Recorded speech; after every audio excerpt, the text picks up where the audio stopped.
कहानी की शुरुआत में हम बेन नाम के एक आदमी को देखते हैं जो पुलिस को कॉल कर रहा है। दरअसल बेन हर समय खुद को एक जुर्म की वजह से दोषी मानता है। अपने पास्ट में उसने कुछ ऐसे डिसीजन लिए थे जिसकी वजह से उसे आज तक अफसोस करना पड़ रहा है और इसलिए वो जिंदगी को जीना ही भूल गया है। यहाँ बेन पुलिस को कॉल करके खुद की सुसाइड का रिपोर्ट करता है और इसी के साथ कहानी यहाँ से फ्लैशबैक में जाती है। बेन एक मीट डिलीवरी कंपनी में अपने ऑर्डर के लिए कॉल करता है। यहाँ इसका कॉल उनका sales representative Ezra Turner receive करता है जो कि अंधा है। बेन बात करते वक्त बहुत गुस्सा हो जाता है और गुस्से में एजरा को बहुत उल्टा सीधा बोल देता है, लेकिन एजरा बेन की सारी बातें चुपचाप सुनता है और पलटकर कोई भी जवाब नहीं देता, बल्कि उल्टा थैंक्स बोलकर कॉल कट कर देता है। कॉल कट होने के बाद बेन को बहुत अफसोस होता है और वह रोने लगता है क्योंकि उसने अपनी सारी फ्रस्ट्रेशन किसी और पर उतार दी थी जिसका उससे कोई भी लेना देना नहीं था। दरअसल बेन एक IRS एजेंट है, मतलब उसका काम है लोगों से कर्ज वसूल करना। बेन अपनी कंपनी के कंप्यूटर डेटा में एमिली नाम की एक लड़की के बारे में कुछ ढूंढ रहा होता है। यहाँ हमें पता चलता है कि एमिली की फाइनेंशियल कंडीशन कुछ ठीक नहीं है। वह ऑफिस से एमिली के घर का पता निकालकर उसके घर जाता है, लेकिन वहाँ उसे पता चलता है कि एमिली अब हॉस्पिटल में है, तो वह अस्पताल चला जाता है। अस्पताल के अंदर उसे लिफ्ट में एमिली दिख जाती है तो वो उसका पीछा करने लगता है। यहाँ उसे पता चलता है कि एमिली को एक दुर्लभ हार्ट की बीमारी है जिसकी वजह से उसको हार्ट ट्रांसप्लांट करवाना है, लेकिन एमिली का ब्लड ग्रुप रेयर होने की वजह से उसे कोई भी डोनर नहीं मिल रहा है। खैर, अब बेन को अपने पुराने वक्त की बातों की याद आने लगती है। वो बहुत खुश रहता था, लेकिन तभी एक कॉल की वजह से उसका सपना टूट जाता है। कॉल पर बेन का भाई था जो उससे पूछता है कि क्या तुमने घर से कुछ सामान लिया था। बेन सीधा उसका नाम में जवाब दे देता है। अगले दिन बेन एक ओल्ड एज होम में जाता है जहाँ का एडमिनिस्ट्रेटर स्टीवन गुडमैन है। वहाँ पहुँचकर बेन देखता है कि स्टीवन एक बूढ़ी औरत को दवाई खाने के लिए समझा रहा है, लेकिन बेन को देखते ही बातचीत करने के लिए वो उसे अपने ऑफिस में बुला लेता है। असल में स्टीवन ने IRS से कुछ कर्ज लिया था जिसे चुकाने में वो देरी कर रहा था, इसीलिए बेन उससे उस कर्ज के बारे में बात करने आया था। स्टीवन कर्ज के बारे में सुनकर बेन को अपनी बुरी हालत के बारे में बताता है कि कैसे उसका बोन मैरो ट्रांसप्लांट होने वाला है जिसके लिए उसे बहुत सारे पैसों की जरूरत है और इसीलिए वो अभी उसे पैसे नहीं दे सकता। लेकिन बेन को स्टीवन की बातों पर यकीन नहीं होता क्योंकि पार्किंग में उसे एक BMW दिखाई दी थी जो स्टीवन की थी। अब बेन स्टीवन के ऑफिस से बाहर आकर उस बूढ़ी औरत से मिलता है जिसके साथ स्टीवन बात कर रहा था। बेन उस बूढ़ी औरत से स्टीवन के बारे में पूछता है तो वह बूढ़ी औरत उसे लिखकर बताती है कि स्टीवन उसके ऊपर बहुत जुर्म करता है और उसे नहाने नहीं देता। जिस बात को सुनकर बेन उस बूढ़ी औरत को खुद नहलाने ले जाता है और स्टीवन पर कोई रहम न खाते हुए उसे जल्द से जल्द कर्ज चुकाने के लिए बोलकर वहाँ से चला आता है। इसके बाद बेन सीधा अपने बचपन के दोस्त डैन मॉरिस से मिलता है और उसे अपने प्लान के बारे में बताता है।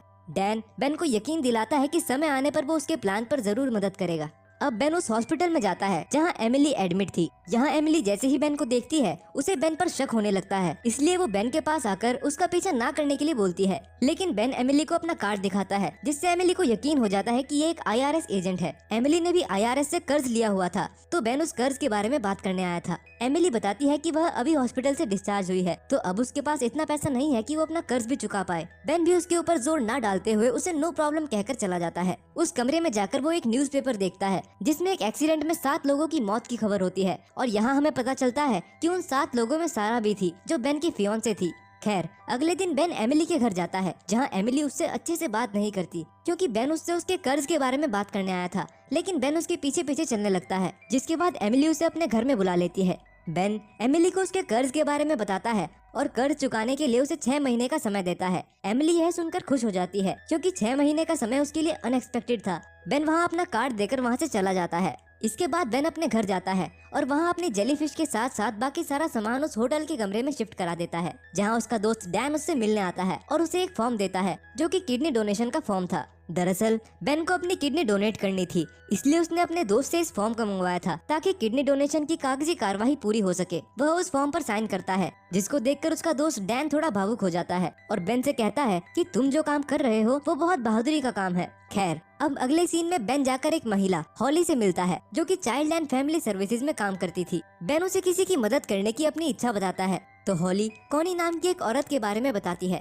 दरअसल कॉनी का पति उसे बहुत मारता था, लेकिन कॉनी अपने पति के खिलाफ पुलिस में शिकायत करने से डर रही थी। यह सुनकर बेन कॉनी की मदद करने उसके घर जाता है। कॉनी के घर में उसके पति के अलावा उसके 2 बच्चे भी थे। बेन कॉनी के घर जाकर अपना ID दिखाता है और उसको मदद करने का प्रस्ताव देता है, लेकिन कॉनी यह बात सुनकर गुस्सा हो जाती है और बेन को उसके घर से निकल जाने के लिए कहती है। बेन वहाँ से चला जाता है, लेकिन जाते जाते उसको अपना कार्ड दे जाता है। इसके बाद बेन एक हॉकी कोच से मिलने जाता है जिसको उसने मैच में देखा था। उसके पास जाते वक्त बेन को उसके भाई का कॉल आता है जो कि उस पर बहुत गुस्सा कर रहा था। बेन उसको अगले हफ्ते कॉल करने के लिए बोलकर कॉल कट कर देता है। अब बेन उस हॉकी कोच के पास पहुंचता है और यहाँ उसे पता चलता है कि कोच की एक किडनी खराब है और बेन ही है जो उसको अपनी किडनी डोनेट करने वाला है। वह कोच बेन का शुक्रगुजार था, लेकिन उसको समझ नहीं आ रहा था कि बेन उसके लिए ये सब क्यों कर रहा है। बेन बोलता है कि वह अच्छे लोगों की मदद करना चाहता है और उसके हिसाब से कोच एक अच्छे इंसान है। अब बेन उस अंधे सेल्स रिप्रेजेंटेटिव के पास जाता है जिसके साथ उसने कॉल पर काफी बदतमीजी से बात की थी। वो चुपके से उसे देखने लगता है और उसको यकीन हो जाता है कि ये एक अच्छा आदमी है।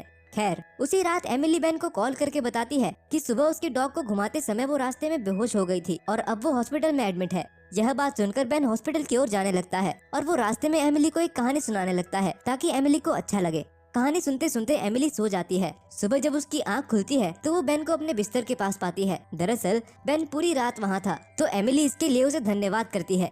तभी डॉक्टर आकर एमिली को उसके हेल्थ कंडीशन के बारे में बताती है। वो बताती है कि एमिली की तबीयत बहुत खराब है और अब उसके पास अधिक से अधिक 6 हफ्तों का समय है। वो एमिली को एक पेजर देती है और बोलती है कि अगर पेजर बीप करता है तो समझ जाना कि हार्ट ट्रांसप्लांट के लिए एक डोनर मिल गया है। इसके बाद बेन हॉस्पिटल से एमिली के कुत्ते के साथ घर वापस आ जाता है। घर में उसको कॉनी का कॉल आता है। कॉनी वही है जिसको उसका पति मारता था। वो कॉल पर बेन को बोलती है कि उसके पति ने उसको फिर से मारा और अब वो चुप नहीं रहना चाहती। बेन उसकी मदद करने के लिए उससे मिलने जाता है और उसको एक पेपर देकर वहाँ से अपने बच्चों के साथ एक जगह जाने के लिए बोलता है। बेन की बात मानकर कॉनी उस जगह चली जाती है। जब कॉनी बेन के दिए हुए पेपर को देखती है तब उसको पता चलता है कि उसको बस उस पेपर पर साइन करना था और उसके बाद ये बीच हाउस जो बेन का था उसके नाम पर हो जाएगा। ये पढ़ते ही कॉनी रोने लगती है और खुशी से उसके आंसू निकल आते हैं और वह पेपर पर साइन कर देती है। वहीं बेन भी अब तक एमिली के काफी करीब आ चुका था। एक दिन वो एमिली को उसके कुत्ते के साथ घुमाने ले जाता है। अब बातों ही बातों में एमिली बेन से उसकी पास्ट लाइफ के बारे में पूछती है और क्या वो किसी से प्यार करता है ये भी पूछती है। लेकिन ये सुनते ही बेन अचानक गुस्सा हो जाता है और एमिली के साथ गुस्से और बदतमीजी से बात करने लगता है।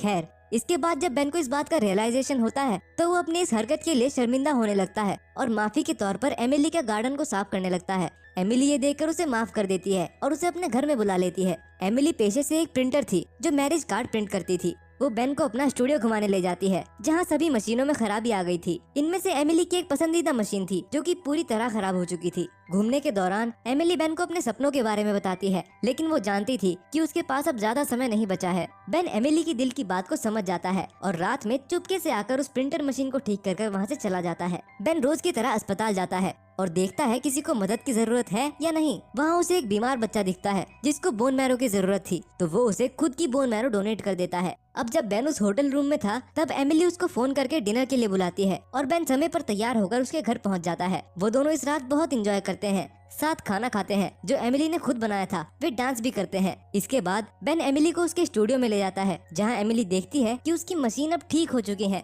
जिसे देखकर वो बहुत खुश हो जाती है और यहाँ दोनों एक दूसरे को किस करते हैं।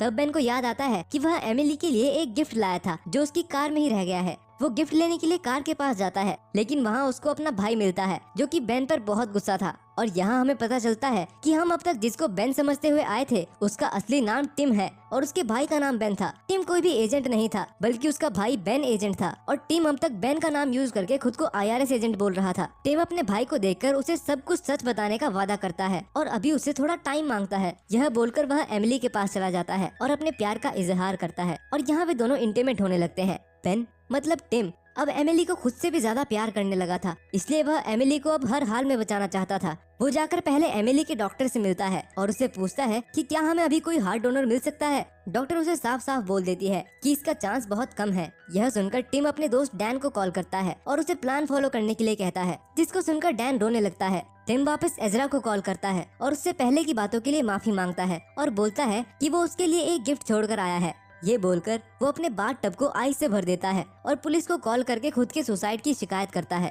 कहते हैं कि मरने से पहले इंसान की पूरी जिंदगी उसकी आंखों के सामने घूमने लगती है। वैसे ही टिम को अब उस रात की बात याद आने लगती है जिसकी वजह से वो अंदर से टूट गया था। और अब हमें पता चलता है कि एक रात जब वो अपनी फियांसे सारा के साथ कार में जा रहा था, कार चलाते वक्त वो किसी के मैसेज का जवाब देने लगता है और उसकी लापरवाही के कारण उसकी कार का दूसरी कार से एक्सीडेंट हो जाता है, जिसमें दूसरी कार वाले के 6 लोग और टिम की कार में सारा की मौत हो जाती है। और उस एक्सीडेंट का जिम्मेदार आज तक वो खुद को ठहरा रहा है और उन 7 निर्दोष लोगों की मौत की वजह खुद को मानता आ रहा है। और इसीलिए उस दिन से वह अपने पाप का प्रायश्चित करने के लिए लोगों की मदद करने के लिए घूमता रहता है। और आज आखिरकार वो दिन आ चुका है जब वह अपने इस पाप से पूरी तरह छुटकारा पाने वाला है। अब टिम अपनी जेलीफिश को उस बाथटब में डाल देता है, जिसके बाद उस जेलीफिश के डंक से टिम की मौत हो जाती है। उसने बाथटब में पहले से ही आइस भर दी थी, जिससे उसके किसी भी ऑर्गन को कोई नुकसान नहीं होता। इधर एमिली के पेजर पर बीप होती है, जिससे उसे पता चल जाता है कि उसे कोई डोनर मिल गया है। अब एमिली का हार्ट ट्रांसप्लांट होता है, लेकिन उसको यह बात बिल्कुल भी नहीं पता थी कि यह हार्ट उस आदमी का है जिससे अब वो प्यार करने लगी थी।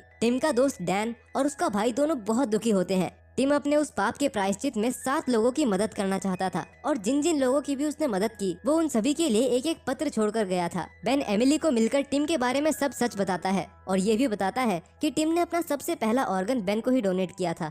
एमिली ये सारा सच जानकर बहुत दुखी होती है और रोने लगती है। कुछ दिन बाद एमिली एक कॉन्सर्ट में जाती है, जहाँ पियानो और कोई नहीं बल्कि एजरा ही बजा रहा था। टिम की आंखों से वो अब इस दुनिया को देख पा रहा था, और अब वो एक हाई स्कूल टीचर बन गया था। एमिली जाकर उससे मिलती है और उसको देखकर रोने लगती है। वह एजरा में टिम की आंखों को पहचान पा रही थी और उसकी आंखों में आंखें डालकर आखिरी बार टिम को महसूस करती है।